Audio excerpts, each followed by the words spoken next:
Good morning, students. Continuing with our previous lecture, in which we were discussing about free consent. So we had seen that section 14 defines free consent. It says the consent is said to be free when it is not caused by coercion, undue influence, fraud, misrepresentation, mistake, etc. So what is coercion? It says section 14 says it is as defined in section 15. So today we are going to start with coercion. What is coercion? What is meant by coercion? Coercion is defined under section 15 of the Indian Contract Act. Section 15 of the Indian contract. कोर्सन को हिंदी में प्रपीड़न बोला गया है. Bare act में आप देखेंगे तो section 15 heading of section 15 is कोर्सन defined. Bare act देखिएगा, सेक्शन 15 का मार्जिनल नोट कहता है कोर्सन डिफाइंड. अब ये कहता है coercion is, what is coercion? Section 15 कहता है कोर्सन इज कमिटिंग और threatening to commit. Very clear definition. Coercion is committing और थ्रेटनिंग टू कमिट. कुछ करते हैं या करने की धमकी देते हैं. क्या? Any act forbidden by Indian penal code. Any act, कोई भी काम. फॉरबिडन मीन्स मना करना. आप ऐसा कोई काम करते हैं जिसको इंडियन पीनल कोड करने से मना करते हैं. आप जानते हैं what is Indian penal code? It defines various offences. So it says coercion is committing or threatening to commit any act forbidden by Indian Penal Code. कोई आप काम करते हैं जिसको इंडियन पिनल कोड करने से मना करता है या काम करने की धमकी देते हैं, तो ये कोर्सन होगा. ये डेफिनेशन दो पार्ट्स में है. फर्स्ट पार्ट ये कहता है कोर्सन इज कमिटिंग और threatening to commit any act forbidden by Indian penal code. ये बहुत क्लियर है. कहता है कि कोई भी काम आप करते हैं जिसको इंडियन पिनल कोड करने से मना करता है या करने की धमकी देता है. क्वेश्चन कि इंडियन पिनल कोड क्या करने से मना करता है? इंडियन पिनल कोड कोई भी ऑफेंस कमिट करने से मना करता है जो कि इंडियन पिनल कोड के सेक्शंस में डिफाइन किए हुए हैं. इंडियन पिनल कोड चोरी करने से मना करता है, मर्डर करने से मना करता है, डकैती करने से मना करता है, चीटिंग करने से. तो ये सब चीजें करते हैं आप. क्लियर है? ये सब चीजें करते हैं या करने की धमकी देते हैं, इंटिमिडेट करते हैं कि आप मेरे साथ कांटेक्ट कर लो नहीं तो मैं ऐसा करूंगा. तो कहता है दिस इज कोर्सन. तो फर्स्ट पार्ट क्लियर है. ये कहता है कि कोई भी काम आप करते हैं या करने की धमकी देते हैं कि तुम मेरे साथ कांटेक्ट कर लो नहीं तो मैं तुम्हारे भाई को मारूंगा, तुम्हें ये नुकसान पहुंचाऊंगा. तो ये कोर्सन हुआ. फिर कहता है सेकेंड पार्ट कहता है कोर्सन इज, फर्स्ट पार्ट है कोर्सन इज कमिटिंग और threatening to commit any act forbidden by Indian penal code और द अनलॉफुल डिटेनिंग. अनलॉफुल तरीके से आप डिटेन कर लेते हैं, अपने पास रख लेते हैं. और थ्रेटनिंग टू डिटेन, या धमकी देते हैं डिटेन कर लेंगे. Any property to the prejudice of any person. Any property to the prejudice of any person. Unlawful detaining, गलत तरीके से डिटेन कर लेते हैं, अपने कब्जे में रख लेते हैं, अपने पास रख लेते हैं या धमकी देते हैं कि मैं डिटेन कर लूंगा. क्या चीज? Any property to the prejudice of any person. Prejudice means, prejudice is a negative term कि किसी के इंटरेस्ट को नुकसान पहुंचेगा, किसी के इंटरेस्ट को नुकसान पहुंचेगा ऐसा करने से, तो उसको प्रिजुडिस बोला जाता है. तो to prejudice of any person whatever with the intention of. अब ये दो चीजें जो हम कर रहे हैं, क्यों कर रहे हैं? तो कह रहे with the intention of causing any person to enter into an agreement, कि ताकि वो मेरे साथ एग्रीमेंट कर ले.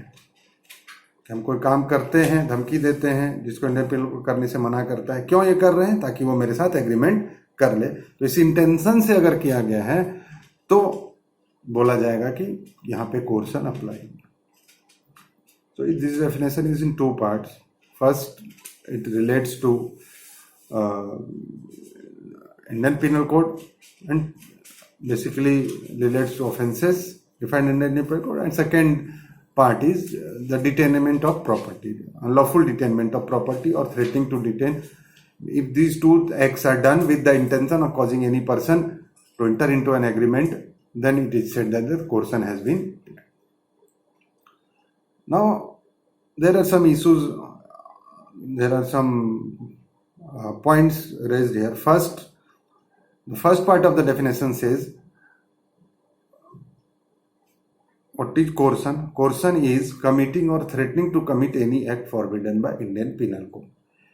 कोई काम आप करते हैं या करने की धमकी देते हैं जिसको इंडियन पिनल कोड करने से मना करते हैं. अब मैं आपके साथ कॉन्ट्रैक्ट करना चाहता हूं. सपोज मैं आपकी प्रॉपर्टी खरीदना चाहता हूं, ठीक है. मैं आपको कहता हूं कि आप मेरे साथ कॉन्ट्रैक्ट कर लीजिए,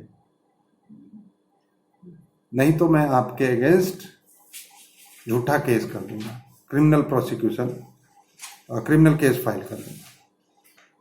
मैं कहता हूं कि आप मेरे साथ एग्रीमेंट कर लीजिए, नहीं तो मैं आपके साथ आपके अगेंस्ट झूठा केस फाइल कर दूंगा. ये फर्स्ट सिचुएशन है. सेकेंड सिचुएशन है कि मैं कहता हूं कि I know that you have committed some wrong, you have committed some wrong, लेकिन मैंने उसके लिए कोई केस फाइल नहीं किया है. लेकिन मैं कहता हूं कि अगर आप एग्रीमेंट कर लीजिए और अगर आप मेरे साथ एग्रीमेंट नहीं करेंगे तब मैं क्रिमिनल केस कर दूंगा. अब ये दोनों सिचुएशन में देखिए, फर्स्ट सिचुएशन में क्या है कि वो प्रोसिक्यूशन करने की धमकी दे रहा है, लेकिन वो फॉल्स प्रोसिक्यूशन, गलत क्रिमिनल केस करने की धमकी देता है. और सेकेंड में फॉल्स क्रिमिनल केस करने की नहीं, बल्कि has a right to file a criminal case, और वो कहता है मैं इसे कर दूंगा. दोनों सिचुएशन में डिफरेंस है. What IPC prohibits is not prosecution पर से. प्रोसिक्यूशन के लिए मना नहीं करता है आईपीसी फॉल्स प्रोसिक्यूशन के लिए मना करता है. False prosecution is an offence, कि आप किसी को गलत केस करते हैं तो वो अपने आप में ऑफेंस है. तो what IPC forbids, what Indian penal code forbids is the not prosecution पर से बट फॉल्स प्रोसिक्यूशन.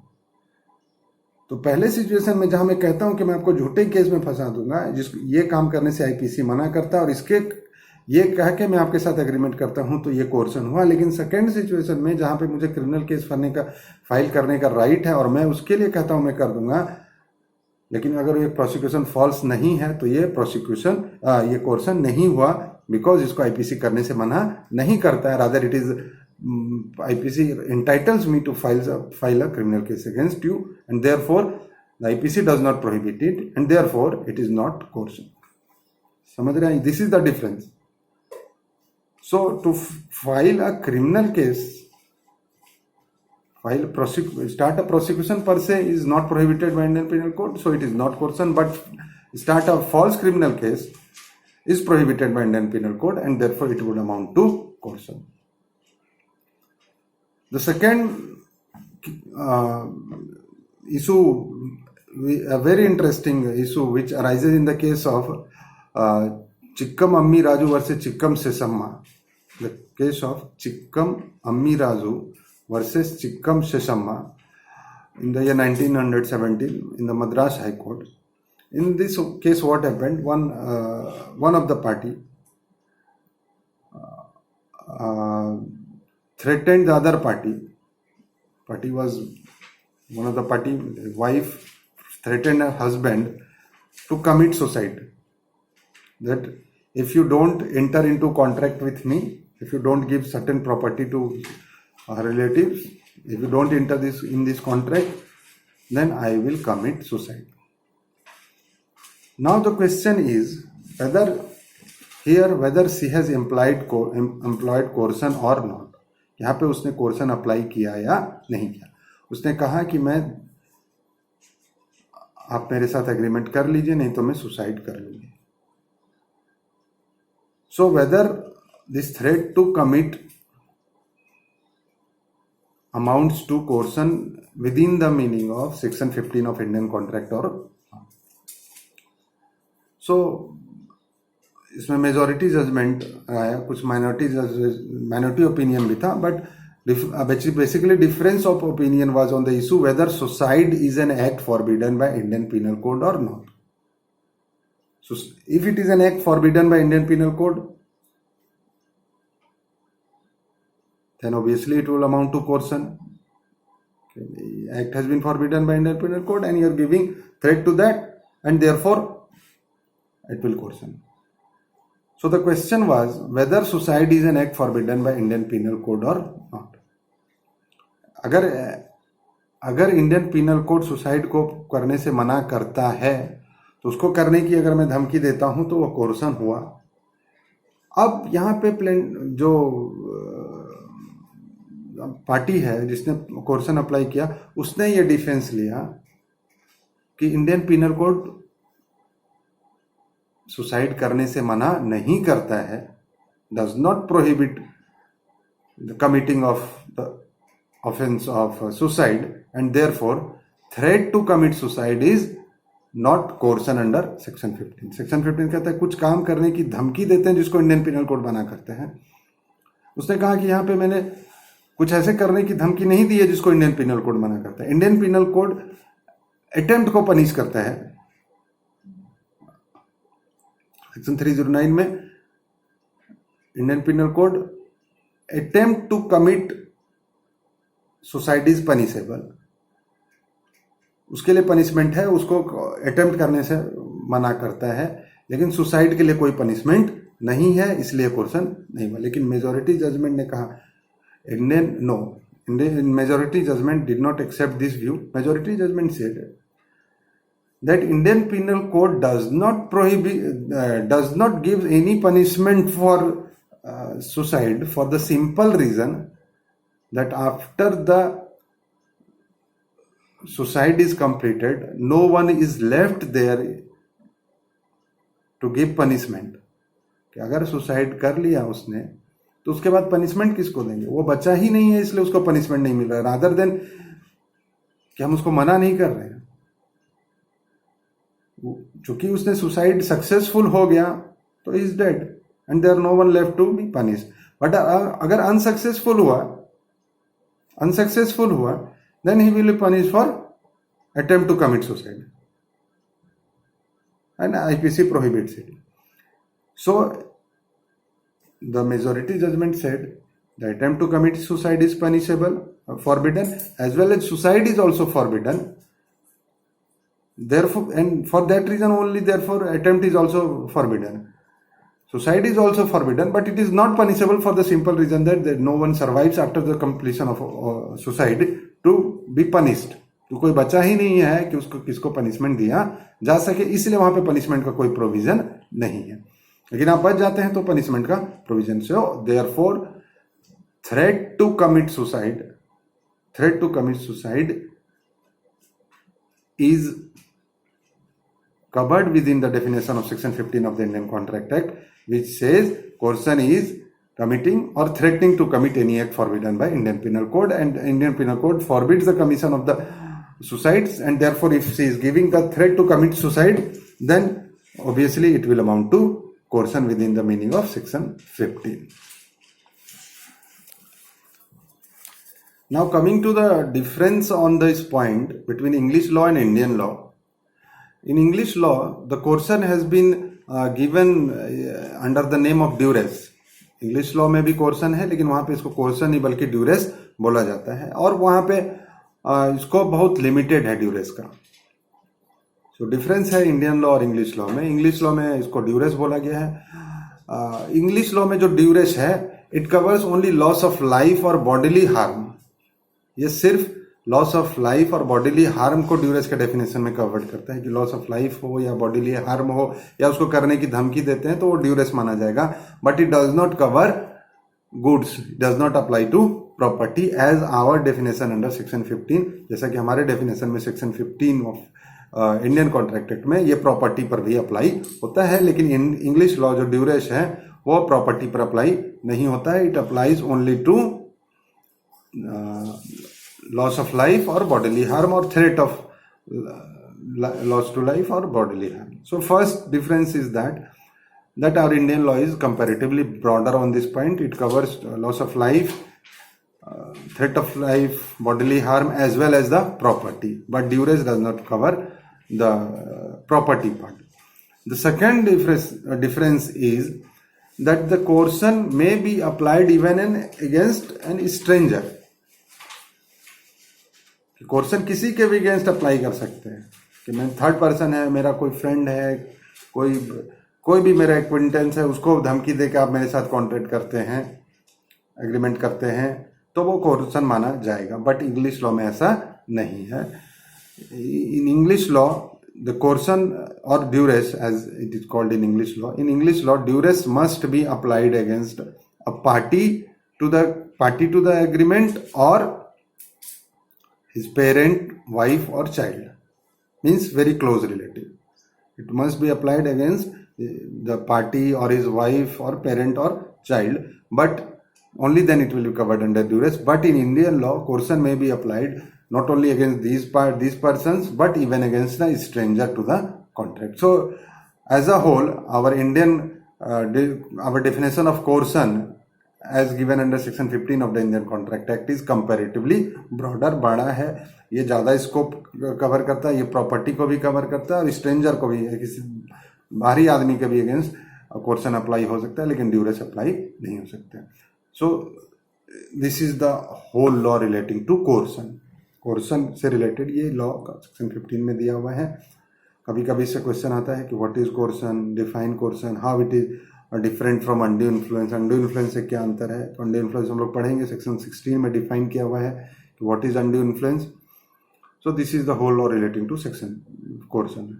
कोर्स में इसको just to recap it, coercion has been defined under section 15 of the Indian Contract Act. Section 15 said coercion is committing or threatening to commit any act forbidden by Indian Penal Code. Indian Penal Code जिसको करने से मना करता है वो काम करते हैं और करने की धमकी देते हैं, करते हैं या करने की धमकी देते हैं, तो वो coercion माना जाएगा। और unlawful detaining or threatening to detain any property to the prejudice of any person whatever, किस लिए ऐसा करते हैं? With the intention of causing any person to enter into, ताकि वो हमारे साथ एग्रीमेंट कर ले, तो ये कोर्सन माना जाएगा। इसका कोर्सन का इफेक्ट क्या होगा? जैसे कि हम लोगों ने पहले ही देखा है, हम लोग आगे भी देखेंगे। सेक्शन 19 कहता है कि an agreement to which the consent of a party has been obtained by coercion, such an agreement is a contract voidable at the option of the party whose consent was so caused.